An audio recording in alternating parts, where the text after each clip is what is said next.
Right, Gary, let's get this straight, right? So last week, we're on a podcast, me and you, mind our own business, and my mum phones in, and the first thing she says is, "Where's Kenny Miller?" Yep. And then we find ourselves sitting in the studio with Kenny Miller. That's a clout you've got in this world, by the way. I'm going to wait for my mum to phone now to see who she's asking next. Aye. She just makes demands, and then here you are. Well, Laura sent me that wee clip, and I was thinking, I just heard my name. What's going on here? And she went, "Have you listened to the whole thing?" I went, "No, I'm trying to work here, by the way. You've sent me this thing," and then sure enough, she explained it after it. So, but she signed me up for this. She pure buzzes off it. So she went, "Oh, you need to go on." I think she was saying we'll go on Friday. I says, "Laura, I'm coming back to do his stuff. We've got meetings all over the camp on Friday." I went, "I can't fit a podcast in." Then voice note comes through. "It's all right, I've got you on Sunday. We'll just do it on class. Sunday at 12 o'clock. Appreciate that, Laura, didn't we? That's an agent fee right there. Top tier, man. Aye. Top tier. Bother. Superb. So you're back for a few days. So what are you up to then? Let's talk about what you're doing now. Aye, crossing Abu Dhabi now, working in the UAE Pro League. Well, WADA. Ronnie Dyler's the manager. Then we've got a hook up there, and we've been across for 2 months. Month in Serbia, pre-season in Serbia for 4 weeks. It was tough. 2 weeks in the mountains, 2 weeks down in like more in the city. It was Novi Sad, and then we've been back for about a month now in Abu Dhabi. Season just started, 2 games in, 2 wins. So it's been a good start. Nice. Brilliant. How did that come about then, with Ronnie Dowler? Just my agent kind of looks after him as well, and I think his assistant, who he had never wanted to do it. He's wanted to maybe kind of have a wee look at a few things on his own, and he kind of just put us in touch, and we started speaking, and it just came about that he asked me if I fancy going across and working with him, which has been great. You know, I mean, I was itching to get back in for about a year now. That was about a year. It was kind of more doing the media stuff and the commentating and things, which is great, and I enjoy doing it, but it was good to get back on the grass and again involved with a team, and you're starting to prepare, and you've got games coming. You know, the games come thick and fast. That's what I want to be doing. So it's been great. It's been a good 2 months. Right. What's the standard like in that league then? Is it all right? It's all right. There's a lot of foreign players, but you still need to. The squads are probably made up with kind of half local and half foreign. So it's okay. I mean, there's some good players that are out there. Some good teams. I've seen. Pretty much everybody now in the league. There's only 14 teams. I've seen pretty much everybody in the league, so there's some good players and some good teams as well. Is that sort of? Is it? Well, no, be on a par with like the Saudi money, I'm assuming, or is it getting there? I wouldn't. I mean, I think this league's been about obviously a good bit longer. I think so. It's not. I wouldn't say it's quite at that level. That they've been about for a lot longer. So their league's kind of is probably more established, but I don't think they've got the investment that the Saudi league's got, to be fair. But for me, it's just getting back on the grass, getting back, working with a team, and looking forward to games and being involved in like football, like actually in football rather than just talking about football. You know, so it was good. It was good to get back involved with the team. And I say it's went well. First 2 months has been great. It's different, you know. You have to get used to it. We've been all over the place. You know, I've been in Turkey, Australia, and coaching, and we're in the MLS. We've been down in England. We've been up the road. So it's just another place that this beautiful game's taken us. That's crazy, isn't it? I was going to say that because you have literally tried something everywhere, haven't you? It's like about 5 continents or something like that. It's good experience, though, isn't it? By going and trying different cultures and.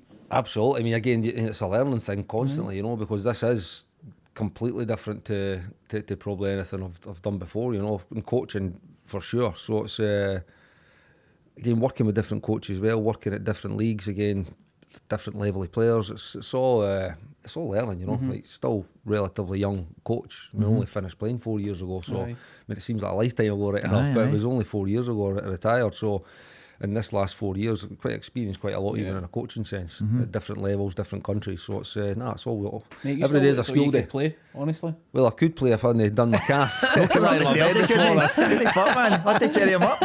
I still train sometimes. I trained this week with the team. We needed an extra body, so the gaffer threw me in to go and press the team properly. So it was, I went in and done a bit and felt fine, but told my calf lying in bed this morning. I think my calf cramped up when I was stretching. It's all the long flights, wasn't it? That's why I'll blame that. I know the age. I'll blame that. I know my age. It's mental, isn't it? Ronnie's must be quite a good coach because he's won quite a few titles now, hasn't he? He's got a lot under his belt. He has.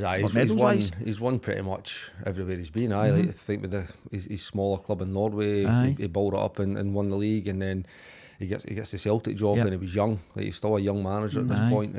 Obviously, he won the league and the cup. Celtic, he done a good job in Standard Liège. He won the MLS with New York. Yep. Done a good job with Bruges. Again, I think he left only with like 8 games to go of the season last year with Bruges, but Bruges went on and won the league. You know, so he's probably been part of like 90% of their league games to actually win the league. You know, so he's a successful manager. Let's say it's brilliant for me to go and work with somebody like that who's had a level of success. Where again, let's say every day's a school day. Aye.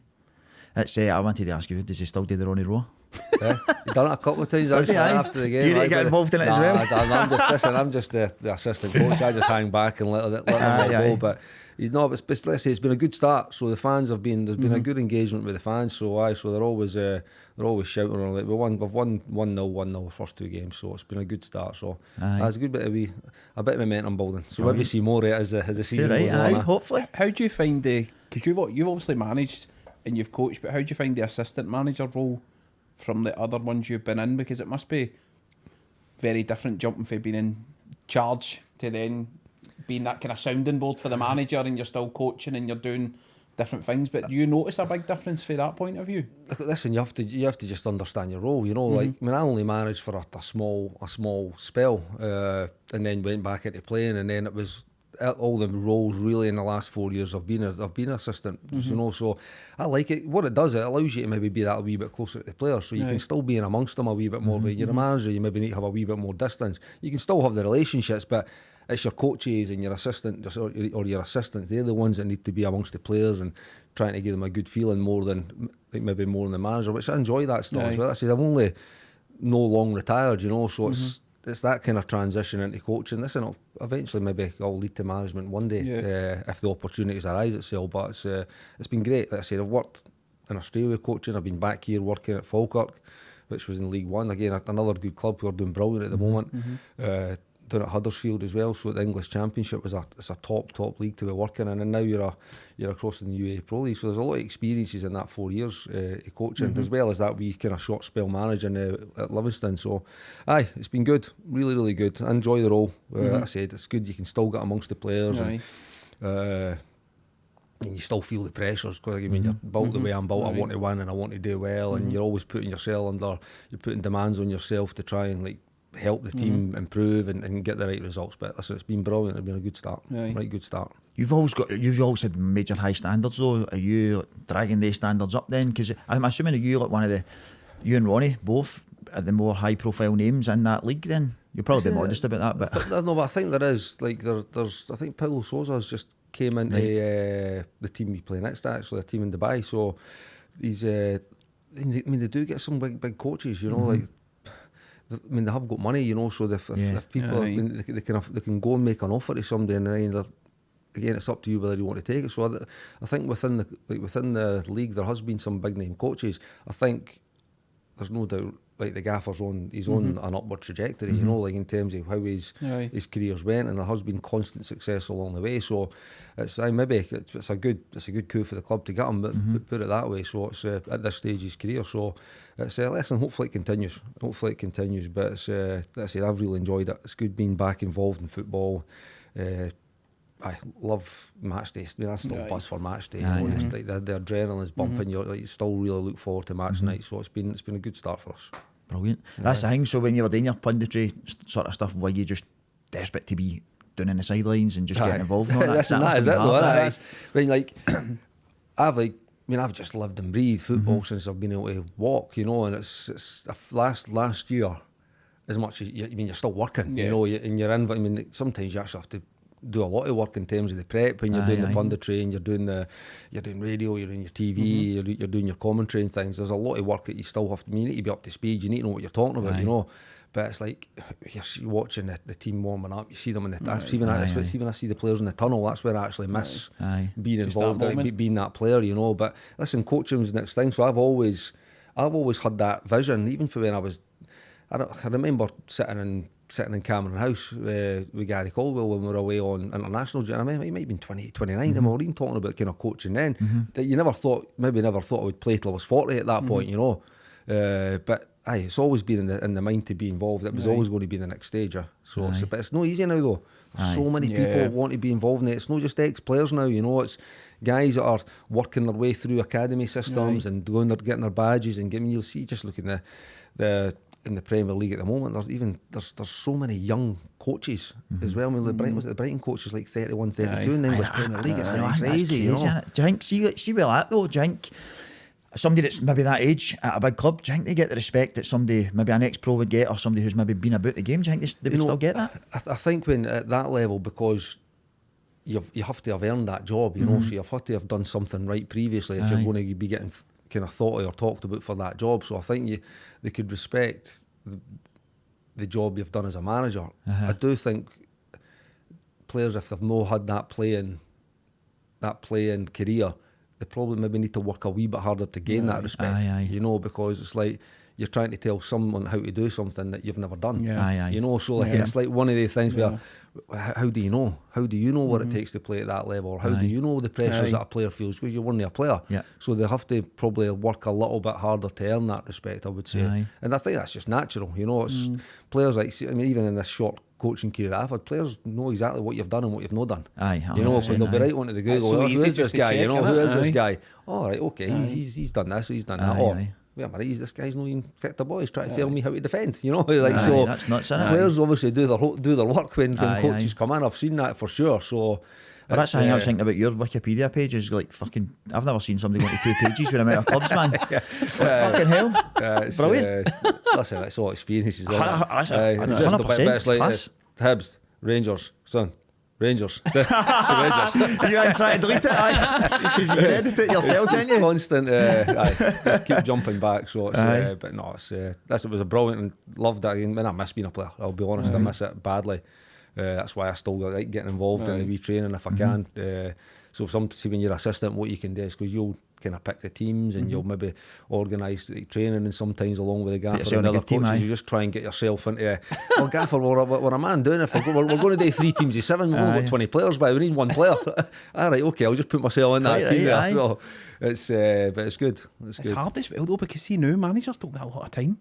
Like, and there's so many clubs and you see like 3-4 months and the fans are losing their mind. And it's like we need to rip it up and start again. And you're like that. You need to love football to want to do that job and put yourself into that people position. say it, and you know what it is. What you've just said is bang on. Like you'll 3-4 months and it's a disaster at the start of the season, or sometimes not even a disaster, just a no great start. And like you see, you're ripping it up, and you're maybe going down a completely different route. And it's like, it's not to say that's not the right thing to do to maybe get rid of a manager, but there's no doubt like having a bit of continuity and stability and building towards something is going to give you a better chance to get there than every time you get 2 steps and you have to go back 3. You know, like it's. I mean, there's now we're seeing teams now have 3 managers in a season. I know. You know, like that. As much as football's been unstable, football management's been unstable. Like you wouldn't have seen that like 6, 7, 8 years ago. Because it's not just one team by the way. You're seeing like, and even in our league in the Scottish Premier League, I think there's been the last couple of seasons there's been 2 or 3 teams that have had 3 managers in a season. It's absolutely wild. See when you were playing and you were in like the dressing room and say somebody comes in right and they've got 2 or 3 months in, it's no happening, and you're on a run of games where it's no. Do the players think we need a change here, or are you just trying to kind of do the best you can do? Do the players move to that kind of thought process? You know what?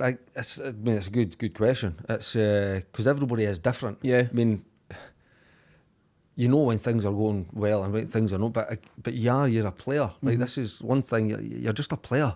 You know, it's not your job to be worrying about all that stuff. You know, you can be thinking that this guy's either really. But I've had coaches that have been really good that I've got sacked as well, and you're disappointed to see them go in that respect because they're actually really, really good. And again, you've just maybe not had the players, or you've had a bad run of results, but it doesn't make you a bad coach or a bad manager. You know, it's the same thing. You could be winning, but it doesn't make you a great manager. That's true. You know, you could just be having a really good group of players or on a really good run, or like a bit of belief and momentum. But it's when you're a player in there, that you are just focusing on trying to be a player. But again, nowadays you can't no feel what everybody else is feeling. Because of the social media thing, again the pressures and the scrutiny that's on every single manager, and particularly the bigger clubs. I mean, this city as well. I mean, you've got 2 huge clubs, two top teams, 2 top managers. You know, like somebody's always going to be getting it. You know, so somebody's always feeling the pressure. It's one side or the other. You know, so as a player, you obviously you're well aware of it, particularly these days. So it's not an easy gig now. It's not an easy gig in respect to firstly trying to get an opportunity, but secondly when you get it, actually keeping it, because there's it is. People want style and substance, and they want to see their team. Ultimately, they want to win. It's results. You know, it comes down to that result. Whereas, kind of coaching, going through the coaching badge and things, people always talk about trust in the process, and by I'm a big believer of it. But ultimately, it's that they two numbers at the end of 90 minutes are going to determine whether you're going to have a bit of stability and longevity in a job or not, because that's what's going to decide with the fans. That's going to decide with the board. And you see even more now. Some boards are like fans, you know, and they're reacting to the social media content. That's where clubs that have got strong leadership, they're the ones that are actually, they can look past sometimes, you know, because they know exactly what's going on at their club, and they know that, and they're hands on with what how the training is. They're hands on with how the manager works with the players and the relationships is built. And if they know exactly what they're doing, then they can make a better decision other than just worrying about what a fan's saying on social media or what a result's been, you know.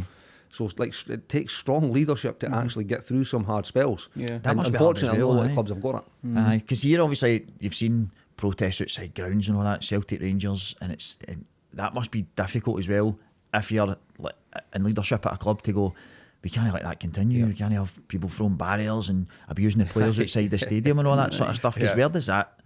That's just going to escalate and escalate. If the results keep getting worse, that's just going to get worse. Last Sunday. That's what I mean, aye. And you think, fucking hell, how do you deal with that? But the answer's no, we'll sack the manager and we'll have another manager in, do you know what I mean? But it's wild. Just on that, what do you think of the current situation with Rangers at the moment? We're both Rangers fans, so it's obviously... It's about to ruin my Sunday. Well, listen, it's no, I don't think the team, or sorry, the clubs actually, I don't think it's in a great way. You know, like there's been a lot of... It's not been a great start to the season. Obviously, the last game is the worst time you can get that Old Firm. You've got this international. If you lose that game, you've got this 2 weeks. There's 2 weeks of, by the way, chat that people need to fill, and they're all going to be doing is been talking about that last result. And unfortunately for Rangers at the moment, like Celtic are moving away. Like that's my genuine opinion, and it's no. It hurts me to say it, but I think you see when you look at that last couple of days of the transfer window as well, Celtic just flexed their muscles. You know, they went right there. You go, 11 million, and they'd signed 6 million on the lad Trusty, I think, as well in the last few days. And then they're on the bench for the game, and they're coming on in the game, but they're already winning 3-0. And by it's fair, it could have been more. Definitely. So I think they flexed their muscles at that moment, and unfortunately, like I say, you're talking about leadership for top down. You know, like I just think there's been mistakes made. You know, whether it be people in certain positions who are important positions, and then it leads to more bad decisions because they're maybe no good at what, or the right person for that role. And then again, recruitment's massive. Again, it's been talked about probably for the last 2-3 seasons at Rangers now. Like no getting the recruitment right. Listen, it's not to say it's no going to come good, but it needs to be good now. You know, I think when Michael done his recruitment last summer, it didn't look great.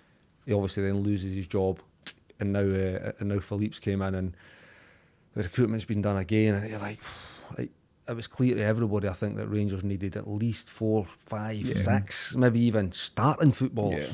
No projects and no squad players and no guys. Oh, you might come. No. We need to hit the ground running now. We need guys in this team that are going to be able to deliver. We've got Celtic in 4 games, fourth game of the season. We've got Champions League qualifiers.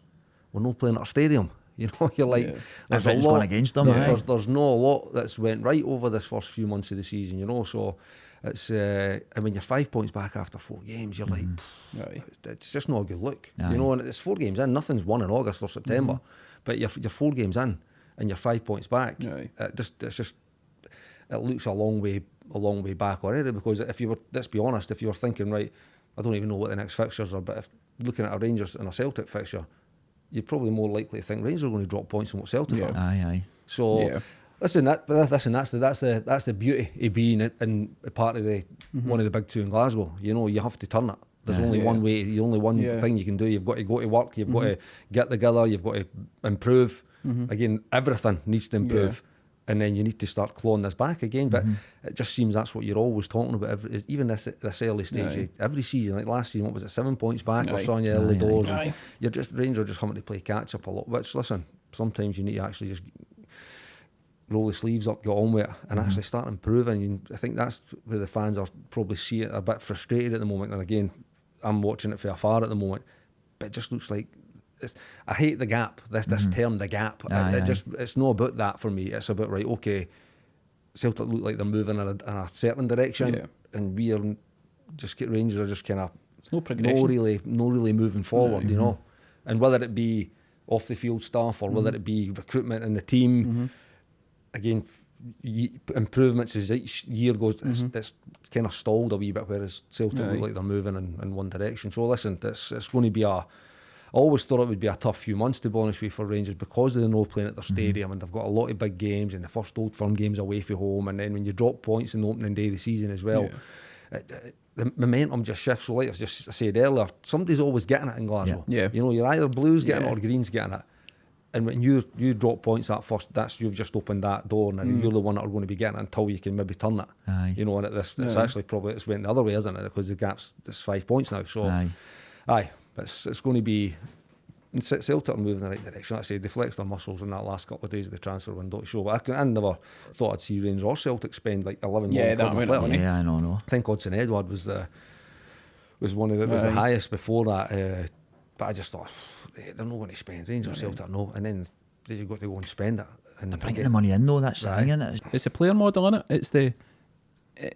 It's all right saying we know the player model doesn't work, but you've got to have a solution to that.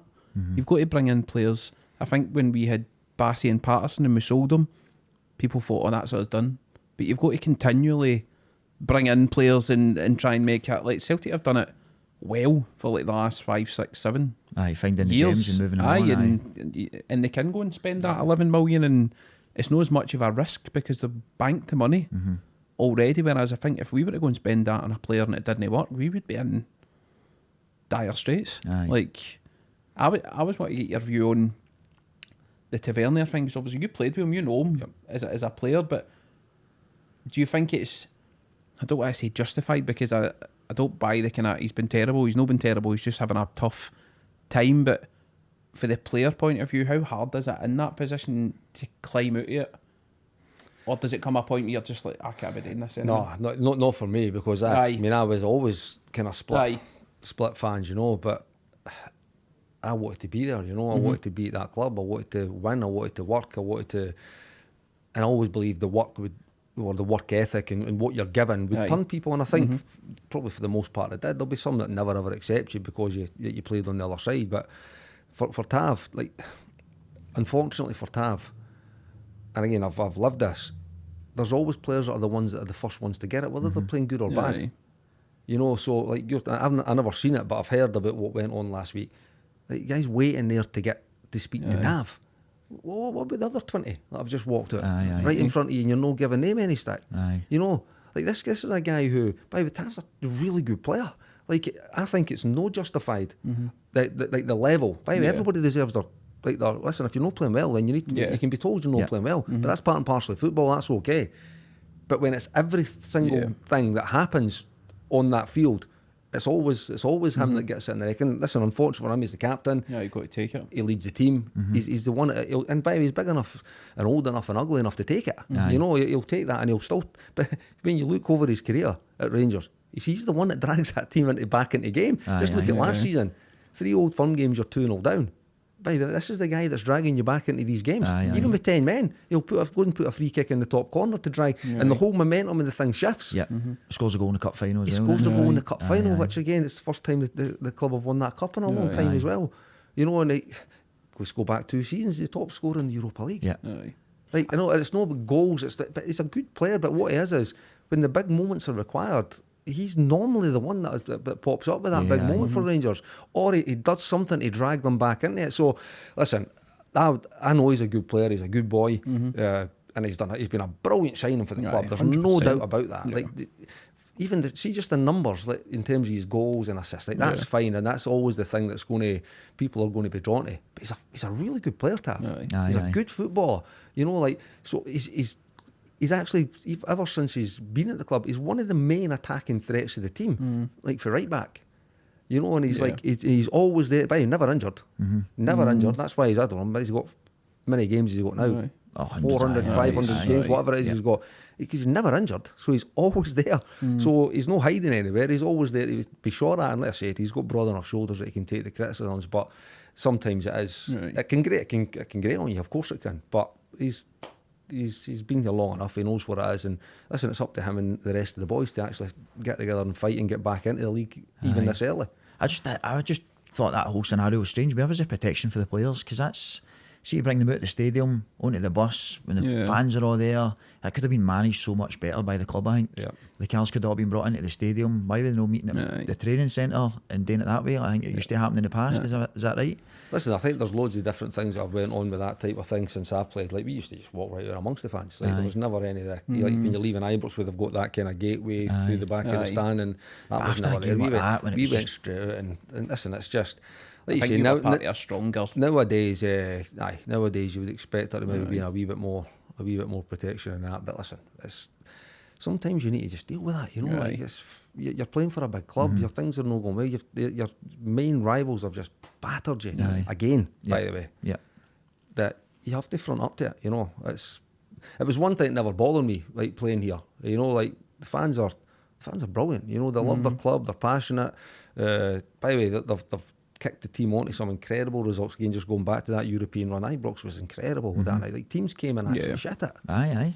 You know, I remember Leipzig in was it the semi-final? It could have been 3-0 after 10 minutes. Aye. They shit it. Yeah. And it was Ibrox, and that was unreal. That's the the whole best thing I've energy. ever The whole experienced energy Ibrox, was aye. in that run was just incredible. So listen, you take the good with the bad. Aye. Nobody was moaning about fans at that point, or getting, you know, everybody was enjoying it and enjoying all the plaudits that they were getting, and all the credit and all the love that that was getting showered on them. You love it, but see when it's the other way, unfortunately, that's just where we're at in Glasgow. You have to just front up to it and deal with it. But that must be like a drug though, seeing that run. You must be like, we need to get that back The again. Do you know standards, what I mean? innit? Like, I mean, It's, to keep working hard we can do that again. But Do you know this is what what I was going to ask you. Like, see that you were in, like, the times you were at Rangers, there's a strong dressing room. There was leaders in the dressing room. There was people there who were willing to give their opinion, give their views, have those standards.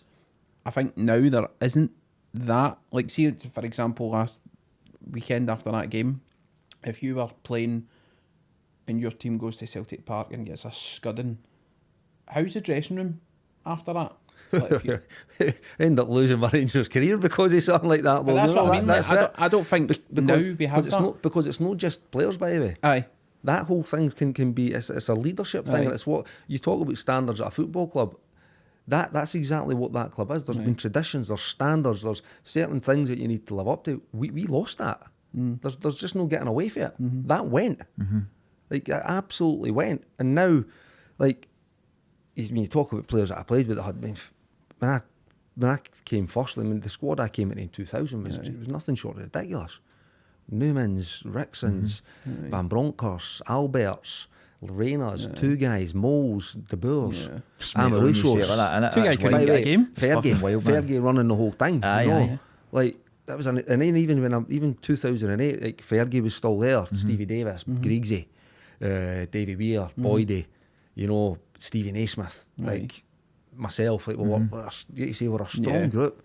You know, we're a strong group. Listen, not the best Rangers team in the world, but like, we could win, and you know, we had good boys that knew what it meant and did drive these standards that sometimes you didn't need.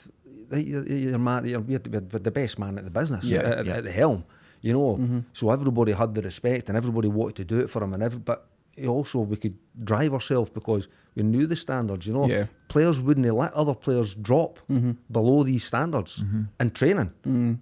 Never mind games. So it was a good thing that you say. Now you fast forward. I noticed it when I came back. When I came back in 2014, it wasn't the same. You know, there wasn't the same these standards. There was too much of an acceptance of certain mediocrity, effectively. And it took a while to kind of build that back. I think, obviously winning the league. That showed a wee bit of continuity and stability to give Stevie the time to actually go and win that, because I think he's one of the, if not one of the only managers not to win a trophy in his first 2 years and stay in the job. But you could see that was coming though. But it was building. Continual It was progress. building. The style of playing, you could see the. It was building. Yeah. you know, and eventually it led to, I mean, an incredible League One, not just to win the league, but to stop where it stopped, you know, so, and it'll always be remembered for that. Yeah. So, but then we've kind of just regressed. How do you think you get that back? Do you think you've, not fill the place, but do you think you get guys like yourself in who know what it was like? And because we lost that last season, I think Griggsy left and Stephen Davis left as well. You know, when I was working in that side of the media side, like that's why people, oh no, you're just saying that because it's your mates. And no, I'm not saying that's because it's my mates. I'm saying it because I know exactly what's going to be lost. Giving Griggsy another year, or Ryan Jack another year, or Stevie Davis, or Scotty Arfield, all these guys that have now left the building. These are strong characters and big players that are, again, like, you think of Scotty Arfield, for instance, like, never played all the time. But see, when he came on, or where he did play, it made a hell of a difference. Always got a goal. You know? And like, he was also somebody that I think other players could look to that they felt better about themselves because he was there, you know. Right. And that's what for me anyway, that's what a leader within a group, within a dressing room does. Like, they help and make people about them better. Yeah. And I think there's no doubt having Griggsy in goal definitely would have made me feel safe with him in goal. When you've got guys like Stevie Davis, who's an absolute legend of the club, of his country, having him, again, never played all the time, but when he did play, yes, and you seen him, he always brought a calmness and a controlling effect to the team. Just having these guys, like the other guys that are not quite at their level, they can also think, so we've got Devils there, or Griggsy will fucking do this, or Tav will do this, or Ryan Jack's there, or Scotty will pop up with a goal, you know, or even Alfredo, as much as he had his, just get the ball up to the Buffalo and he'll do something if he's on it and he wants to be on it, you know. So when you lose that, these big players and these big characters that are, I say characters, it's their mentalities. That's what it is. Yeah. Because now there's who's the one driving the standards? Who is the one that understands what it takes to win league after league after league? Once Griggs is away and Dave was away, you know, I felt it as an older player when I was finishing. It's like it become a young man's game, you know, like the older players. No, the older players have got more value than you think. Yeah. On that side, keeping the daily habits, this driving the standards. Again, teaching the younger players about, particularly bigger clubs, that you're expected to win. Yeah. You need these people about you to get you through. Like I've always said about Griggsy, for instance. It's not just about dealing, you have to be able to handle the pressure of playing for Rangers or Celtic. No, it's not about handling it. You need to thrive off it. Yeah. You need to be able to go, and as a Rangers player, you need to be able to Celtic Park, and you need to fucking love it. You know, you need to love it. And you're like, by the way, whether you're playing good, bad or not, you still need to go and be able, like, deliver and do something, because you don't play well all the time in these games, but you can still contribute. You know, you can still help your mate that's next to you. You can still run about and tackle, by the way, and that will get sometimes as big a cheer as a goal in those games. Yeah. You know, but you need to thrive off it, and you need to then go and be able to deliver your best. You know, and that's Griggsy's and Davis's and Barry Ferguson's. They've done that, you know, in these big games. You know, and again, when you go back to Tav, if again, doing the mirror, who's going to be, it's the same questions all the time, who's going to be the difference maker? He's the guy who'll drive the team. He's the guy who's producing the big moments. So, maybe that's missing that a wee bit. And again, if you look across, was it 2014 I came back, their three best players also at that point, or three of their best players, Celtic's best players were Callum McGregor, who was just coming into the team, Kieran Tierney and Jamesy Forrest. Yeah. 3 academy products as well. 3 guys that are dyed in the wool, like, through that Celtic academy, and you know, feel the club, live for it. Like, they've had that as well. Like, they've got that. And even now after it, Darnell Day's still in the club, Stephen McManus is in the club, they've got all that. So again, going back to what you were actually saying, is that the way? Listen, it's not the only way, but what you're doing is you need good people that are good at what they do. It's like any business or any walk of life. You need to be an expert in your role. So you need to have the best possible people in every role. So whether it's the head coach or the manager or the assistants or the physios, they need to be the best in those clubs, you know. And that's maybe something, again, that I think having a connection to the club, like you said about you look at the Celtic, kind of the way they're doing it. Again, it's not just Celtic. Man United have got that, the Ajax. Loads of teams have ex-players in and around the place, whether it be on coaching staffs or whether it be as ambassadors in the Sandy club. Jardine was a big. Yep. He was But he was there forever, you know. Aye. Sandy was there, and by the way, he helped. Yep. Like he helped. So when new players were coming in, Right. he was the guy that made sure they're Yep. ready and Aye. get settled, and they could concentrate on their football. They didn't need to worry about anything else that was going on. That again, and he done it brilliantly. That But role. constantly in the ear as well. Like, Aye, but this you've you got, to win a this legend weekend, in the aye. football club, you know. Yep. Like now, baby, you're walking about with him every other day, or you see, Mm-hmm. like it's just it's a chat, but Aye. you're speaking to somebody who's lived it. Aye. Yeah. You know, and done it well as well. Aye, aye. Done it well. One of the You know, best ever Greggy- players to do it, Greggy, aye. like floating about like the place. Like Greggy, I met Greggy when I first came in 2000. Like having these guys, and Greggy's been about forever. You know, he's been about, and he'll continue to be. But it's like, When you first signed, though, he was kicking about with the tracksuit on. Aye. Like he was involved in. I yeah. think, am I He right? would Saying he was travel a bit of everywhere training and with all us. that. He would Aye. I think like Dick Advocat, like kind of took him about everywhere Aye. he went. We went, so he was part of the staff. But that's like at Man U. Who is it? Bobby Charlton. He was there. But they recognise the importance of these guys. 100%. Like Advocate Aye. recognised that right away as soon as Aye. they came in, because they know there's a same with Jimmy Bell as well. It's a link. Yep. Yeah. But when you take that out, you can't just replace it. It just Well, it's actually replaceable. Aye. You know, like there's nobody now that can replace me, Jimmy. Aye. You can't, like, listen, there might be in 20 years' time somebody that's been in the role, but aye, you lose part, you lose something when you lose these guys, you know. It's aye, but that's what it is. And you see, that's also, it's not just about results. It's just not just about winning games. It's about, right, okay, how do you now effectively rebuild what was lost maybe 10 years ago? Aye. Aye. You know, when we went down Yeah. at that point, I think like, there was a lot of change. Obviously, there's been a lot of ownership change and a lot of mistakes made on that side as well. And now it's you fast forward, and now you're talking about no the same types of things, and it's no the same scenarios. But what you're doing is you're thinking, right, okay, right, you're asking how do you get it back?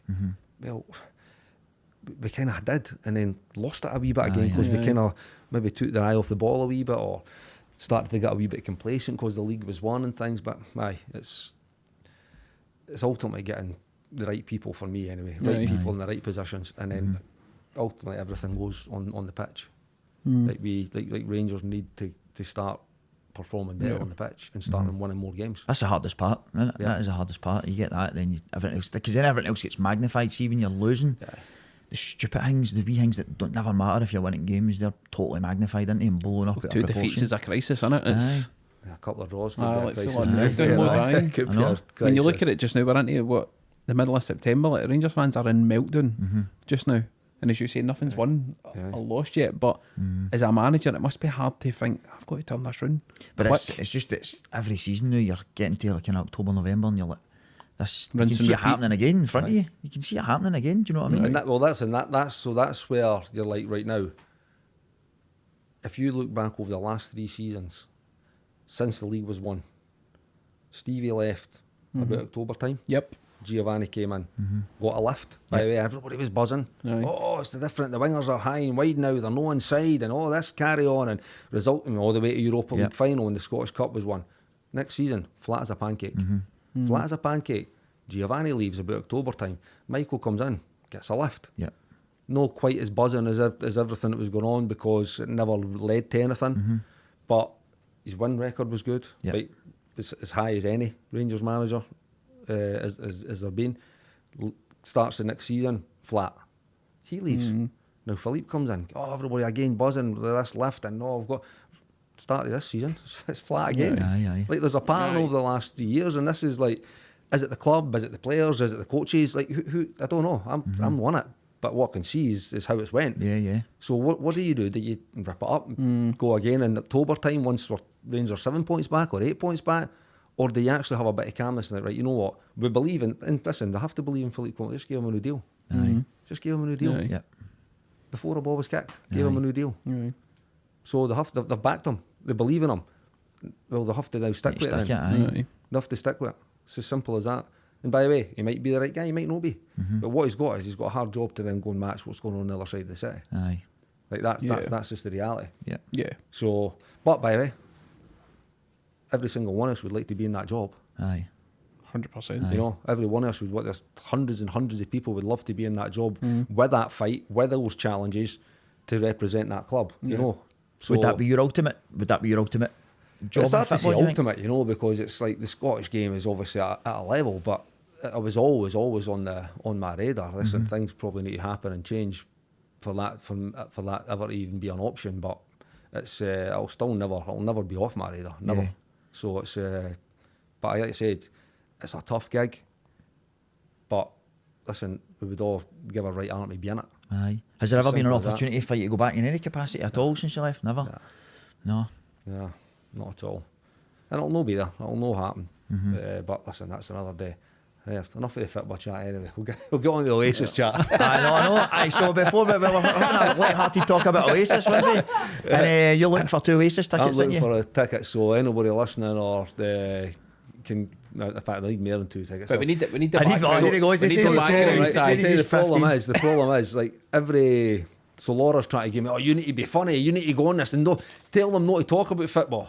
Tell them it's no, you know, I'm not what he listens. When she listens and loves it, all the Glasgow chat, and she grew up in the same time, and she loves it. She went, so don't just be talking about football. Just don't be. You just need to, because I'm not listening to that. It's natural for us as well. We want to talk about I'm not football. listening to this if it's just going to be talking Is about that football. right? Aye, we need to cut all that shit out then, aye. Fucking hell, man. So no pressure. But she says to us last night, you should tell them about the Oasis. I mean, I will tell them about the Oasis. Aye. But the problem is, I'm like Ticketmaster. Everybody wants any tickets for football events or Kenny will get them. And I'm like, well, maybe a few years ago I could have, and now I'm old news now. You know, I can't get the tickets anymore. But no, I've still got to get the tickets for 50 cent at the Hydro, and the tickets for this game. Or my brother will need the tickets for Man United Cup final last year. So I'll speak to Fletch. See if Fletch can get me a couple of tickets. And sure enough, he gets the tickets. But this is a hard one. I need a bit of help with this one. I need loads. So I was at my pal's last night, and it was so it's my pal and his missus and the other pal and his missus. It's me and Laura. But it's the Waynes want to go as well. The Waynes want to go as well. So I'm probably looking for about 8 or 10. Fucking hell, man. That's reaching out. About 8 or 10. I think what happened to him at the last time Oasis played might swing this, by the way. Well, listen, that was a shambles, right? So my wee mate, when we first started out at Hibs, 96, my wee mate Timmy McLean, Clydebank, he was a proper Oasis. I mean, I liked Oasis, but this guy was... In fact, he was just a massive music fan. He had his own band. Him and his mate, Cranny, was the lead singer. He thought he was Liam Gallagher, the same stance, the haircuts, the lot. And they were playing at the SECC. But that must have been, what, 97, 98? 97? It would have been, aye. 97, I think it was. And, we'll go. Fucking right, we'll go. So we're going. But at the thing, I think Timmy's dad was there with us. And the first few songs, we're all bouncing. We're right near the front. We're absolutely buzzing. And then some dafty throws a bottle onto the stage and they walk off. So we're like, right, okay, they're coming back on. Aye. We're there 10 minutes, 15, half an hour. They've just fucked off. That was it. Concert done. Man. We were away up the road, absolutely devastated. You would be. So, we want to get back to this one. So listen, we go anywhere. I Edinburgh ideally, but we want to get tickets. So Laura says you should just say to them that the fee for doing the podcast is taking the ticket away off you. I'll just text my mum and say, listen, phone the podcast and just say you want tickets for Kenny. That's how it works now, do you know what I mean? That's how it happens. You could just be like, Kenny, you take my two, I'll hand it. No, I'll definitely not be doing that. I'm fucking buzzing, man. I'm buzzing, absolutely buzzing. We spoke about it in the last podcast, because obviously the rumour was just out then that they were maybe going to do it, and now it's fucking official. But I think that they'll end up falling out. Nah, they'll be thinking of the money, mate. They're going to make fucking... I know. Obscene amounts of dough for what? 14 nights? They'll do more concert. They'll do more as well, because see on the original email, it says that there'll be further gigs outside the continent. It says so. You have fucking contacts everywhere. You'll be able to get them anywhere. You've been all over the place, man. That's a question I want to ask you. So you've been everywhere all over the world. You've been to Canada. You played in America, Australia, Turkey, Govan, Europe. Where's the best place in the world you've had your sneakers cleaned? Sneakers to this, and there's only one place, you know the drill. It's coming into Glasgow. Like, I never ever got them cleaned anyway. See, I'm a clean freak. With trainers or tea, I hate if anything was dropped or spilled on it. Like, I just can't go. So, but I would always kind of keep them clean. But sometimes it's hard. So you just get into box fresh. It's no problem. Clip that, Gary. What are the chances? What are the chances of that? No, it's top. He's doing some job. He's been coming for a wee while now, hasn't he? It's been good. It's been good. Laura brought you in suitcase load of shoes. Aye, Just when we're emptied it, moving I know. on. She's like, don't tell Kerry this is off his wardrobe. And then you text her and saying, I'm coming back if I get any clothes or I just something buy like that. a new pair of guys because I've no trainers when I Fucking came hell, in. man. She's through every night. That's what it's all about, innit? That's what it's all about. No, brilliant. Get your picture out. Oh, I'll show you at the end, right? So, we were talking about this just before we met you there. See, the people say to me, what's the best day of your life, right? And they expect me to say, my Waynes were born, I get married or something like that, but it's no. See the day that we won the league at Easter Road, and I think did Novo Kyle score the Lafferty goal? scored. Was it Lafferty? Laugh scored that. And Novo was kicking about with the Union Jack jacket on. So, one of my good mates is Stevie Smith's brother. So he got his 2 tickets, so we were going to the game, but I was on my arse, right? I was skint, so I was like, he's like, we'll get the train. I was like, the train's about 30 quid, man, I'm fucking skint. So I went on follow, and this story's a belter, man. And I was like looking for a supporters bus for Renfrew to Easter Road. So this guy's like, the pays of the loyal will take you. So I'm like, right, we're on a supporters bus, mate, it's a tenner each. So he's like, right, all right. So I've got fucking carry out cans of tenants, right? So I've had about 5 cans in the house. He's came, we've been dropped off, and it's this minibus. Didn't know a single soul, right? So we get on the minibus, and we're sitting the seats behind the driver, and this guy gets on like rough as fuck, right? And he's got scars over his face and all that. And he's like, "Who are yous? Yous non-members?" And we're like, "Aye, you're just going to the game." And that. So we're sitting fucking netting cans, and I can't remember what I said to him. Something about tickets, and he's like, "Yous get tickets?" And I was like, "Aye, we've got 2 tickets." And he's like, "Here. They've got fucking tickets. They've got tickets." And I was like, what the fuck? How's nobody in this bus get a ticket? We're the only 2 in the bus with a ticket, right? He's like, fuck it, right, we'll jump in behind you, we'll do a jump in and all that. And I'm like to him, he's going like, you're a fucking dick, man. So this guy's like, right, so see me get off the bus, I'll stay with you and all that. I'm coming in with you, and I'm going, oh my God, nightmare. So we're on the motorway on the M8. The traffic's jumping, right? So it's like no moving. And I was like, I need a piss, mate. I need to go. And the guy's like, what the fuck's wrong with you? It was rough as fuck, man. Mate, this doesn't sound like a great bus to be on, man. Wait, hear it, man. Wait, hear it. The story gets good. So he's like, do you need a piss? And I was like, aye. And he's like, here, geez the toilet down. So everybody there was lassies on the bus and all that. They were up the back doing what they were doing, right? It was rough as fucking, honestly. So they passed this watering can down. So I was like, you kidding me on? And he's like, well, what else you going to do then? So I've stood up and I'm peeing into this watering can. And I'm like, what am I meant to do with it? And he says, pour it out the window. By this point, the bus is starting to move, right? So we're up to the speed limit, and it's gone. And I'm like, pour it out the window. And he went, aye. So I'm fucking bumbling about, like, pure awkward. I don't know a single person, right? With a big watering can full of piss, right? So I've opened up the window, and fucking I've just started emptying it out. I've taken the wee bit off the end, and it's all coming out. The back window of the bus is open, and it's all fucking come right round, and it's soaked everybody in the bus, right? They're like, who the fuck's this fucking idiot? Fucking non-members. And they're all going tonto, right? So we get off the bus. Drap us at a pub, we go and have a pint, and I was like, let's get the fuck away from him. So we disappeared, went into the game, obviously won the league. This is how it's the best day of my life.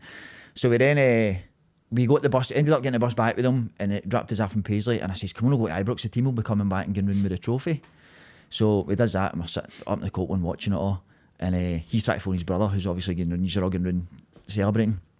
No answer, so we get shooting. We're dressed like tramps, by the way. I've got the wispiest fucking hair. I'm clinging onto my hair. I'll show you the photo, mate. It's so bad, man. It's like 5 strands of hair at the front, right? I've got an Adidas jacket on. I look like a fucking tramp. And so his brother phones him back, Stephen, and he's like, come to the front door, see yous. So he's like, do you want to come in? So yous were obviously having a party up in the Thornton Suite.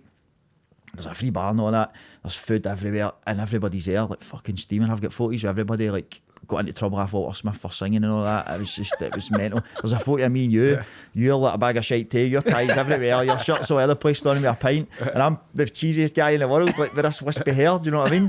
So then he was like, oh, by the way, we're going to the social after this. He says, everybody's gone, you need to come and all that. So my missus came and picked us up, and she's like, you're fucking gone nowhere. Straight up the road. He went out and had the best night of his life. So it was the best day ever. It was so good. It was the best day of my life, just cutting about, fucking doing all that. But I soaked everybody in that bus with all that piss, man. It was fucking chronic. That bus sounds fucking horrendous, man. It was bad. It was so bad. Straight on at the next game weekend, were you? He's like, fucking never in my life I'd doing you doing that again. We're going to get a message for this bus, aren't we? 100%. Aye, man. I was like, what the fuck? That's the guy. Some psychopath, right? He still owes us a tenner. How's nobody got a fucking ticket in the back and get it? I was like, what the fuck? But I think that's what people do, innit? Yeah, it was a good day, that, actually. Good day at Easter Class. Road. Aye, class. Was that your first season? Second season back, aye. The one at Dundee United was the first one back, aye. That's right, 3-0. Aye. Fucking brilliant, man. It was good. Should we play a wee bit of the numbers game? Well, I was going to ask first. Right, on you go. You've obviously been in so many dressing rooms.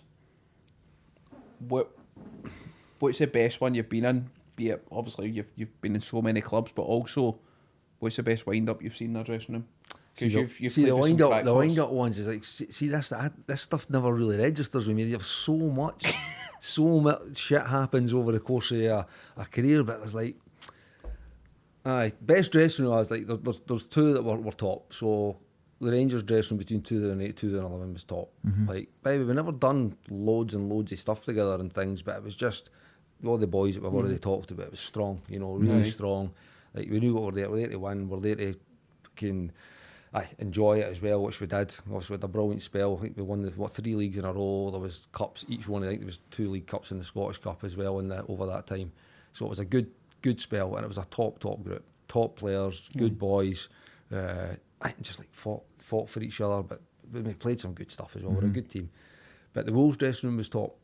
The Wolves dressing room I was in, so that was different in respect that we'd done a lot together. We were a younger group. There was a lot of young boys that, like Jolie Lescott was coming through at the same time. Lee Naylor was there. There was a young lad, Keith Andrews was there. Ince was there. But even like the kind of older boys, there was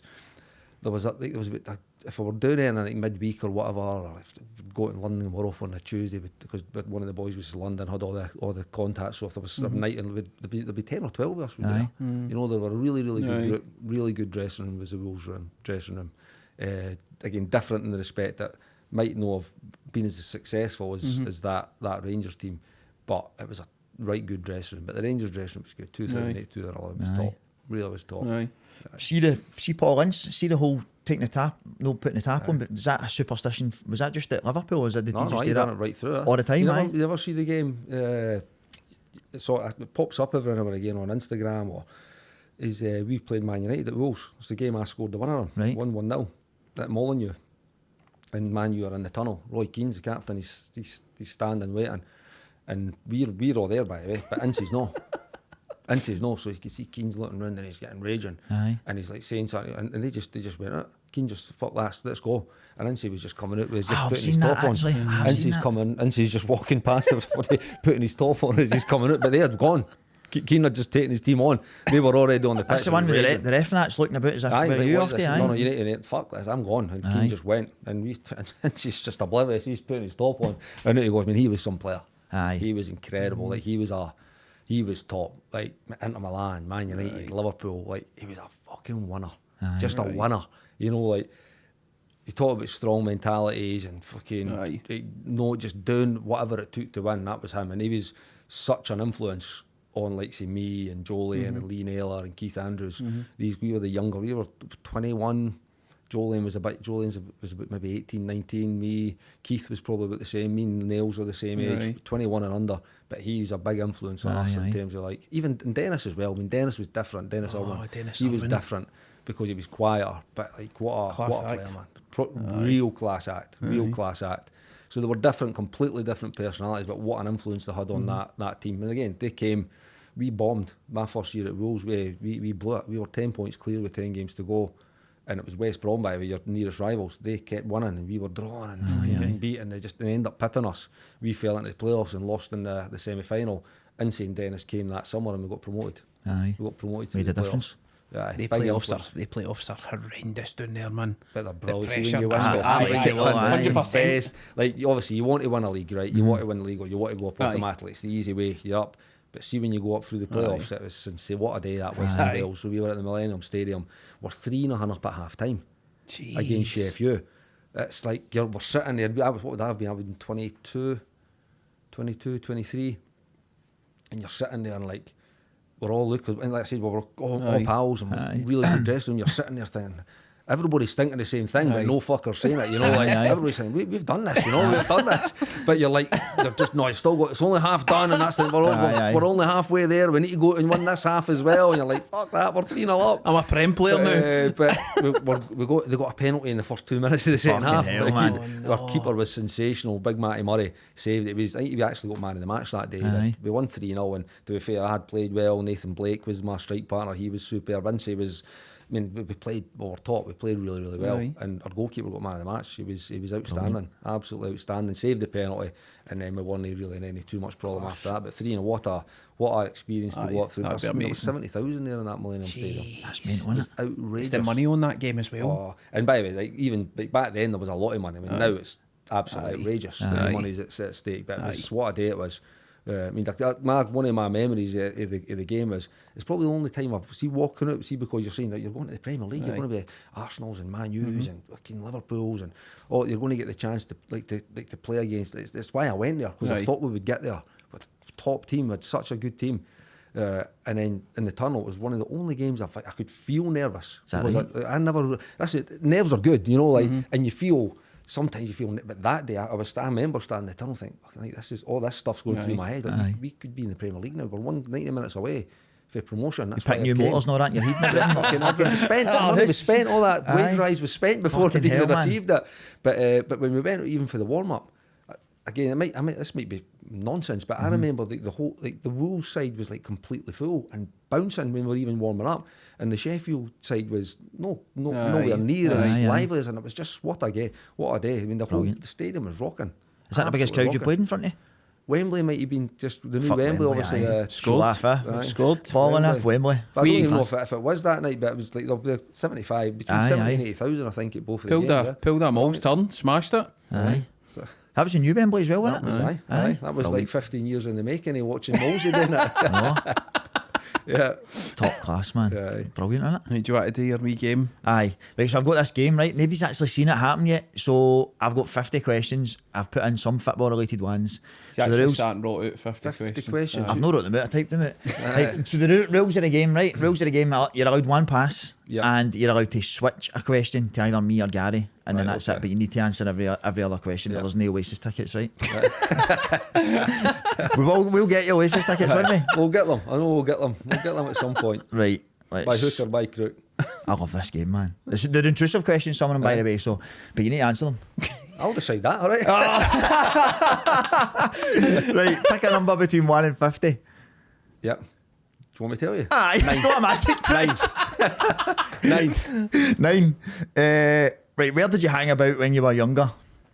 I was a born bastard, you know. I was Football pitches? I was not with the back garden or like. I even remember at high school, like, when you're getting to that 14, 15, and again, like, we're probably Edinburgh knows craziest through here with Glasgow with you boys, but you're out when you're 11, right? We're stealing motors at running. We're kind of 14, 15. That's when there's somebody's having a house party. I'm in the back garden with playing football. Were you so committed to it from an early age? I was a born bastard. Yeah. Did anybody drive that for you when you were younger, or was that one yourself? Listen, it was probably almost. Listen, my dad, I used to go and watch my dad play football. He was like kind of junior player. He was a really good player, so I loved going to watch him. And that was even 4 or 5 year old. I'd be coming to, my mum and dad never drove, so Right. I was I'd have to sneak into the car, and he'd be like, there's no space in the car. I'm like, fuck, I'm coming to watch, just let us come to watch. And all the other players who were driving I just let him come, he's like, he's want to have a pint after the game, and I'm hanging a bit. But no, that was he was like, I love going to watch him play, and even like the juniors and things, and he played like that level where they get into the Scottish Cup and things. So they made the Scottish Cup a couple of times against, I think they played maybe East Fife one time, and he was at Whitehall Welfare. So I used to go watch him. But again, for me, I just wanted to do it, you know. I just wanted to be a football player. I wanted to, again, and my pal was at last night. He was another one that we started out in '96 together, Framey, and he was a really good player, you know. But he'll even say it now that I was way more kind of focused and dedicated, and I worked harder to achieve it. Like there was Timmy, Oasis. Timmy he was what a player he was as well, and he did have the work. Listen, there's a lot of luck involved as well. You need a manager to like you. You need to get an opportunity, and when you get it, you need to take it. You know, so it's So that was when I was younger. That was, listen, my dad bowled as well, so we would be doing the bowling club all the time as well. So born bastard, yeah. Fair enough. See, to be fair, I think there's an important message in there as well, because that never changes. See that mentality and that drive, and that you wanted to get to where you got to, and Scottish Football Hall of Famer and all that sort of stuff. That's got to sacrifice, but that's important for young people to hear as well. I don't know if any young ones, my ones will be fucking watching this. That's for sure. But kids that are on that cusp, do you know what I mean? You've got snooker hall as well. Played snooker hall as well. So that was again so there was no fighting, no gang fighting, no madness, no nothing like that. Listen, I kept away from all that carry on. But you'd Get have had away to, I with it. suppose, if you're going through the years. Listen, you've got to keep everywhere's your- got. When you're in, you remember schools, everywhere's fights and Aye. people crazy. Aye. People in the schools and what have you are up to no good, but no, just try and keep away from that. Aye. Snooker halls and football, that was me. Squeaky clean. No headline there. Right, next question. Right, another number. 18. You're picking all your old numbers, aren't you? Aye. Right, okay. I should have fucking known he would do that, shouldn't I? Bastard, man. Right. Have you ever had the jail? You're going to say no, aren't you? Aye. Oh, have you? Aye. What for? Unbelievable. Okay, we were just talking about this last night. I used to drive up and down for Wolves. Right.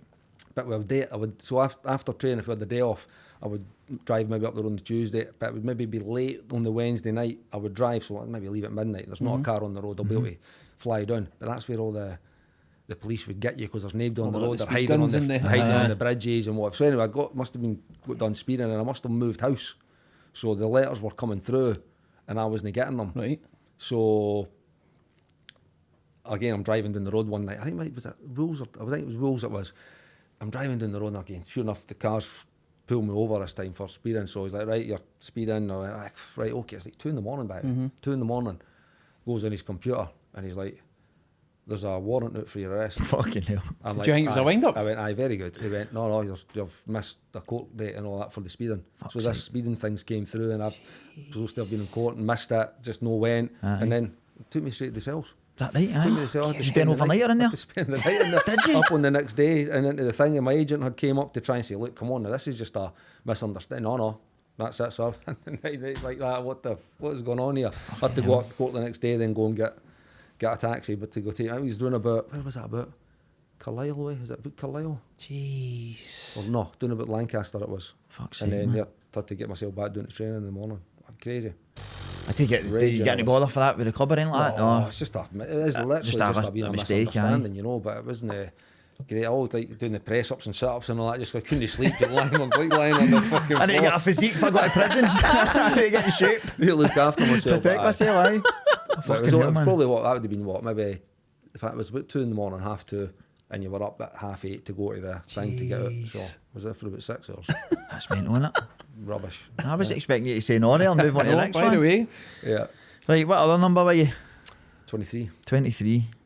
Did you pick that number? No. No? Wee Jimmy, you don't pick the number. Wee Jimmy gives you a number. Is that right? Aye. Is that how it works? Aye. Wee Jimmy would I take give it you if a you went number. in and eh? asked you, would I get a... You would get told to Aye. fuck off. Aye. But by the way, we'd maybe give you. I remember when I came back, I'd asked him for the number 9 when I came back in 2014, and he was like, "Well, Big John Daly's got it." And I went, "Right, okay." So he gave me my 18. So Aye. he gave me my 18 that I'd had when I Right, went okay. in 2008, and then the next year I got the number 9 again. Fucking hell. But he decided, everybody.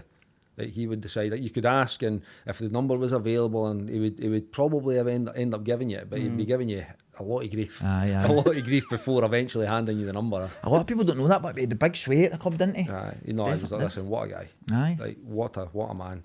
There you go. You talk about standards, like, we had a wee night for him a few months back, like a kind of tribute night, and a lot of boys had sent videos and things, and, like, he was the best kit man about, you know, so he was the best at what he done, and that's, like, what I'm saying, that's what you need, all the, Big Davy Lavery is the best at what he does, you know, he knows all the players, he's top at what he does. Wee Jimmy, like, I never seen him with a hero to place the wee man. Aye. You know, he just had proper standards, you know. Boots would have been done properly. Kits laid out properly. You never wanted for anything. When we would go to play in the old firm games where he now, that's where he would drive the bus. He always drove the bus on these days.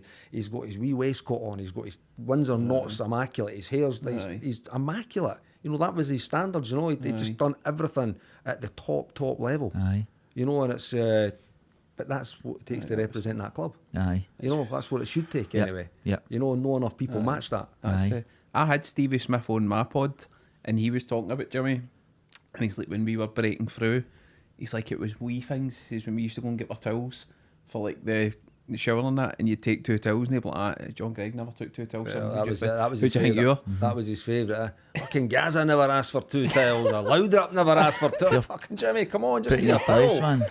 Just give me the towel. Loudrup never asked for extra socks. All right, for fuck's By the way, but you would go down, the socks would be in your locker. Like, he just wanted to give you grief, you know. But again, that's him just reminding you. You might think you're a good player, but by the way, this guy was a better player. This guy was a better player. That's where you need to get to be at this club, you know. It was absolutely top. I actually applied to be his assistant. You did? Rangers advertised it and I applied, I never heard back from him. They never got Shock. back to me. I know, but I thought they would at least get back to me because I used to work there. So maybe they clocked you in the Fountain Suite that night and went, fucking absolutely not. Maybe. I think seen that guy Barnett? He can't be working. What mate? Oh, fucking hell, sorted out do, man. I was going to say that earlier. This is the baldest podcast episode we've ever done, isn't it? Best one, though, innit? I know. Where'd you get do you shave your in here? No, I go to the barber. I'm about a 45-minute in a barber's every week. I'm jealous of that, man. But there's nothing better. Just going, so get the hair done, you get the shave. Oh, the full downs. Yeah, it's the full work. So that's maybe 45 the ears minutes. Fucking hanging and all that in the nose. I had it done across there just before I came back. Nice. And so if they're doing the ears, like, or the nose and the wax, they just maybe do the wee bit there. And I saw, I was lying, and the guy was like this, with this stuff. And I'm like, I've got my eyes shut, I'm trying to relax. And I thought, like, this is different. I thought, man, he's got the whole wax all around my ears. I couldn't hear a thing. The whole wax, and he just ripped the whole wax off here. Because then that's not going to grow back, innit? That's maybe just a wee blondie hair's like a peach in there. That's me every week in the barber. I miss that. We spoke about that before. I miss going to shave my own hair. I've got to fucking feel it and all that and shave it. Oh, it's shit. But then you missed the bit at the back and it looks shite and you're, just get yourself at the barber. I did that in my get dad yourself one a wee 45 minutes away and get yourself at the barber. See, sometimes when I get time, see to go into the barbers and just sit and chill and fucking, it is magic. But the chat's brilliant. Aye, I do miss it. Chat's always good. I've got to get my hair done. Fucking back in the day, man. Anyway, wait to see this photo, you'll not believe it. 23 you said then. Oh, that's a boring one. Can I ask you that? Right, alright. City break or beach holiday? Beach holiday. Where's your favourite holiday destination? Funny because Dubai, we go there all the time now. I'm out working an hour and a half away from it, which is handy if you get time off. But Florida, we go Florida, so that's no a beach holiday. It's no a city break either, by the way. It is a graft. You are there for 2 weeks. You're going to the parks. You're at it's sensational. But you're going to Universal. You're at Disney. You're at Animal Kingdom. It is a graft. You're in your bed 10 o'clock every night. Shattered. Because you're walking about these parts all day, but it's brilliant. Go there every year with the kids. I think that's next on our agenda. I think next year we've got to Dubai actually in 6 weeks. I was looking at that Abu Dhabi for a game, because my cousin's there, and I text him and I says, how far away is Abu Dhabi? Because I was thinking that, but I don't think you've got a game while we're there. I think you've got a game soon, and then there's like a break to the 25th or something like that. Is that right? There might be a cup game wedged in there at some point. You never know then, going for a training session. Oh, fuck off. Right, another number. 20.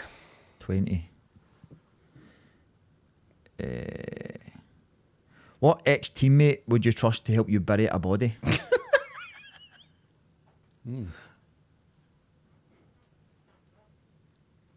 Good question.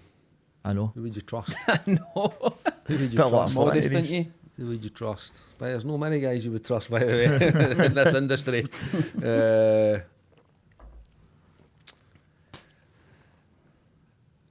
Maybe Griggsy. Griggsy? Aye. That's because he doesn't say much anyway at the best of times, doesn't he? I know. Lockdown, wasn't he? Aye. He tell us all. Aye. That's fair. Aye. Do you think he would trust you? Don't know. Should do. I'll ask him. Should do. Try to get him on. You should phone him. We should phone him now. Aye. Put him on loudspeaker. He'll no answer. He'll just fucking press the button and we'll say it.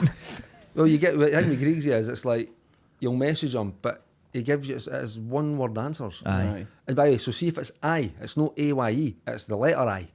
So it's not even a one, it's a one letter answer to say I. And I'm like, you can't even type I out. Fucking hell, man. Fucking incredible. He's some boy, isn't he? Oh, what a guy. Yeah, It's unbelievable keeper as well. That's like proper guy, proper player. Do you think he's Rangers' best goalie?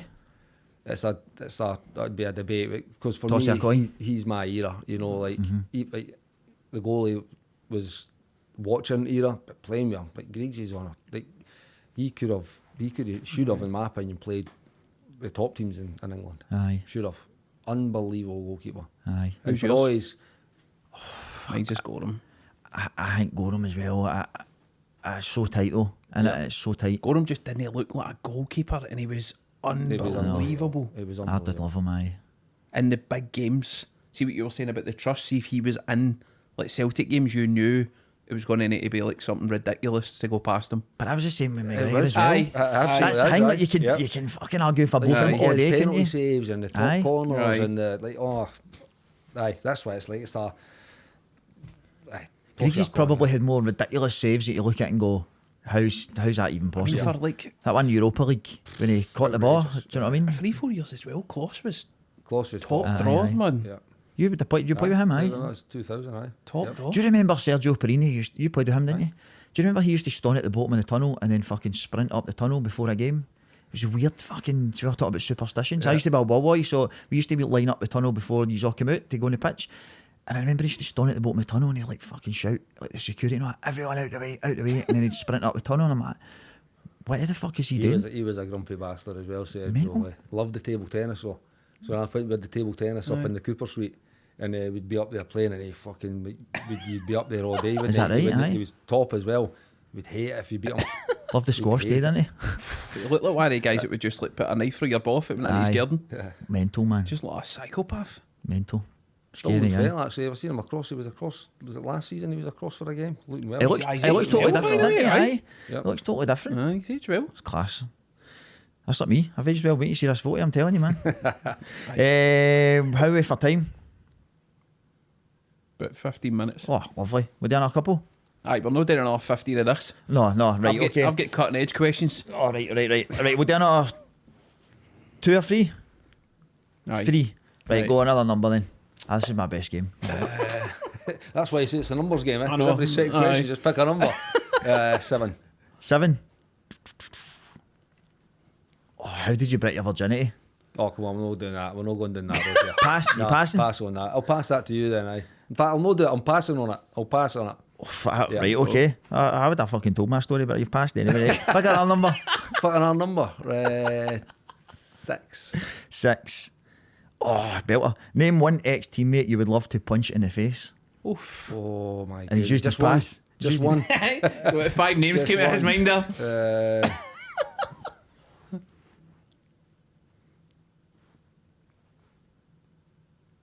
I don't know.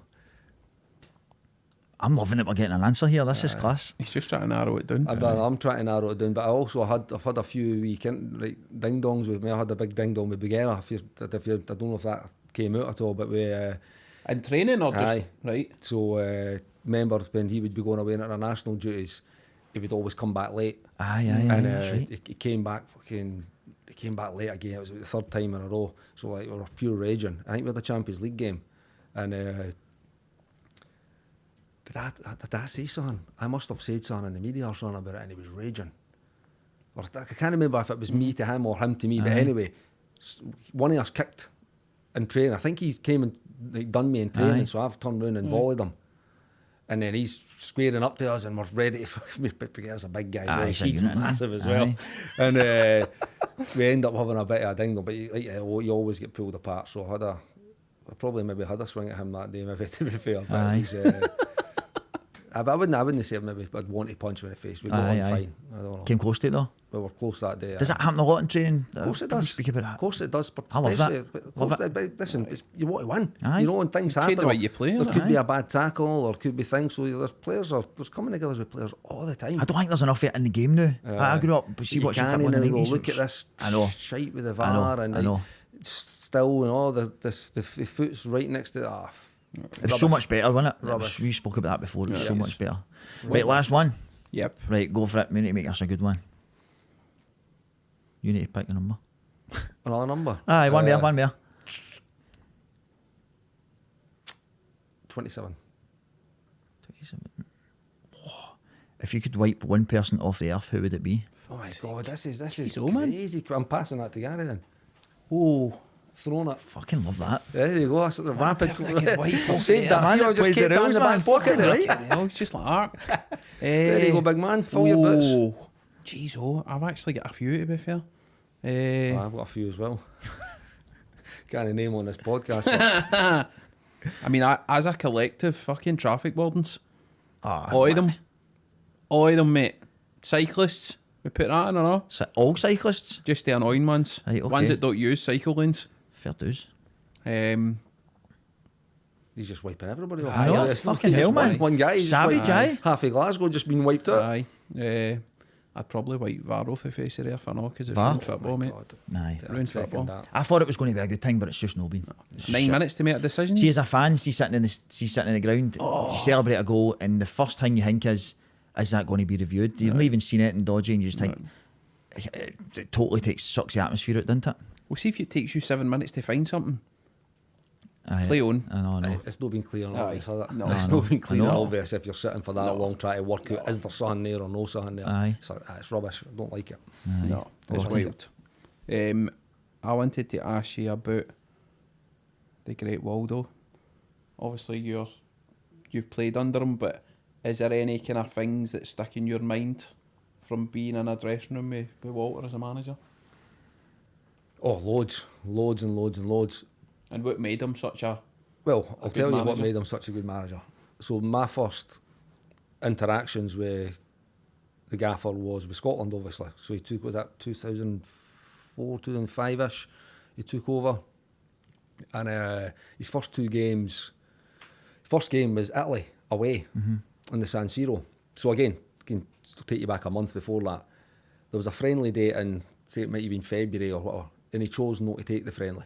We all met in just Manchester, and we went to a hotel, and we just had like a good couple of days training. We got to know each other, we got to know the staff, the boys, and it was brilliant. It was actually a masterstroke because we could see at that point friendlies were rubbish, and we weren't doing well in them. Aye. We could have taken a game and maybe straight away you're off to a bad start, but we just had a kind of bonding type couple of days training, blah blah blah. It was Walter, obviously it was Super Ali, it was Tommy, which were incredible trio by the way to work for.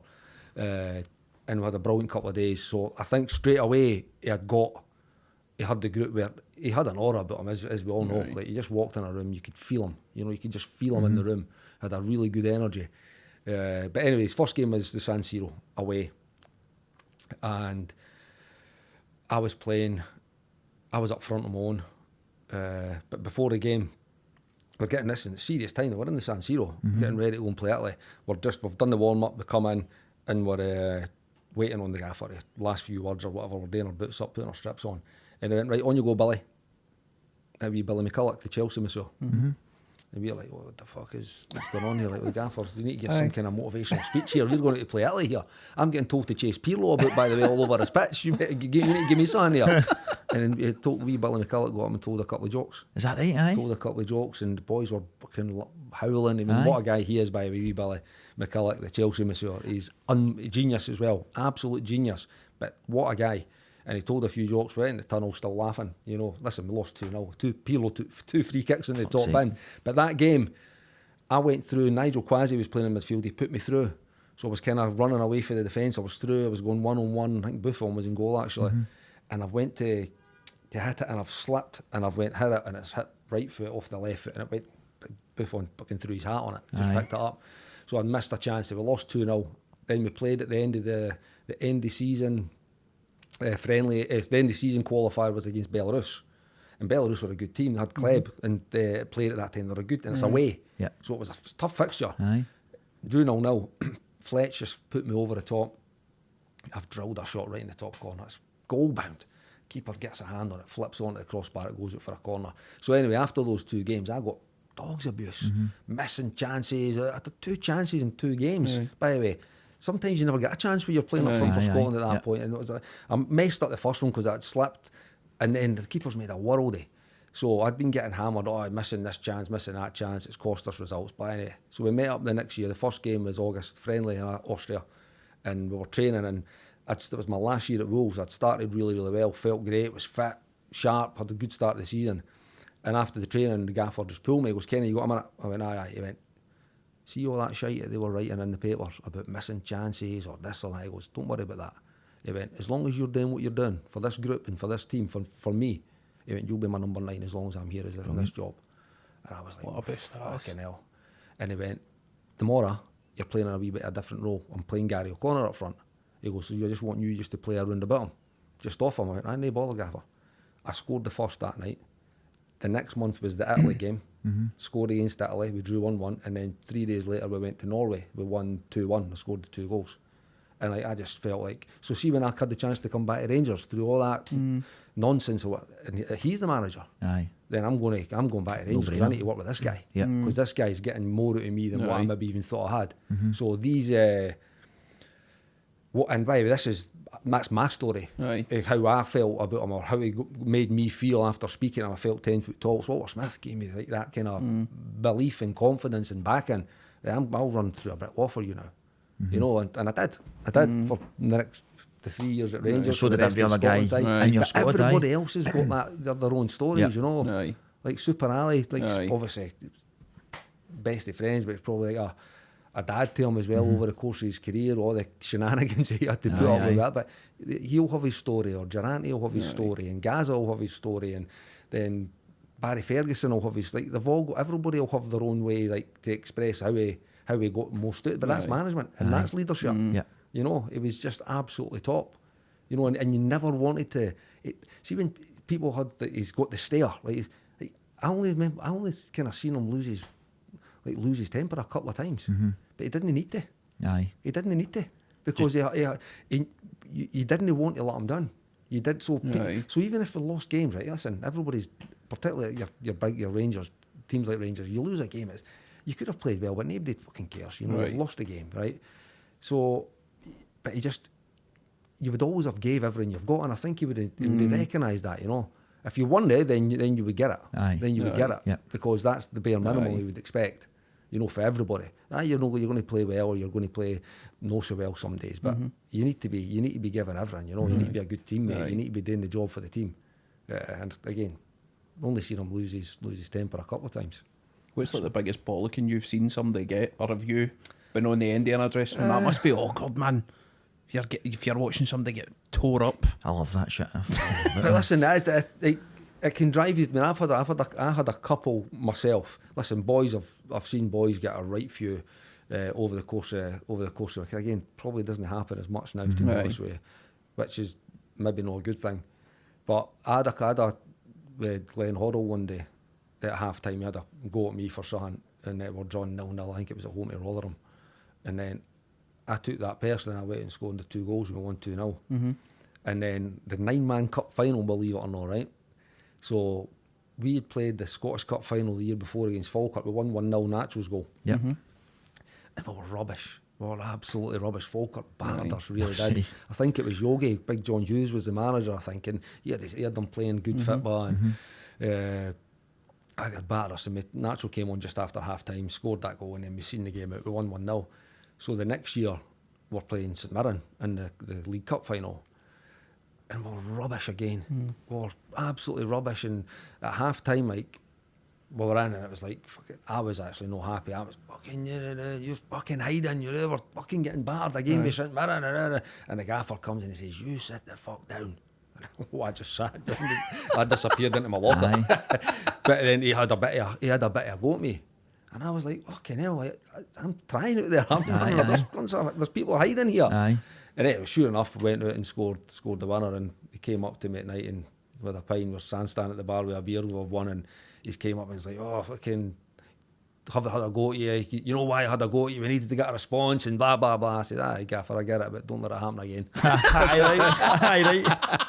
He was like, that was but he went to a different level that game, though, didn't he? Oh, it was he was like moving chess players about at the side of the pitch, wasn't it? But the good thing about it is, or the funny thing about it is that he let Ali and Kenny McDowell take the team for these, because he was in the stand. Remember, he used to do that. I was saying that the other day. Aye, for the cup game. He used to sit in the stand and then come down in like fucking 60 minutes. But he would get away with it. He wouldn't have done it.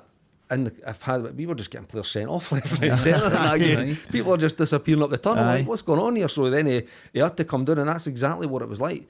Like, because see, as if you've not played like football and you've went down to 9 men, that's a big old pitch. To have to fill spaces, and even if you're one man down by the way, never you're mind already 2. 70 minutes into a game, you're knackered. And by it was warm that day as well. We were absolutely piped.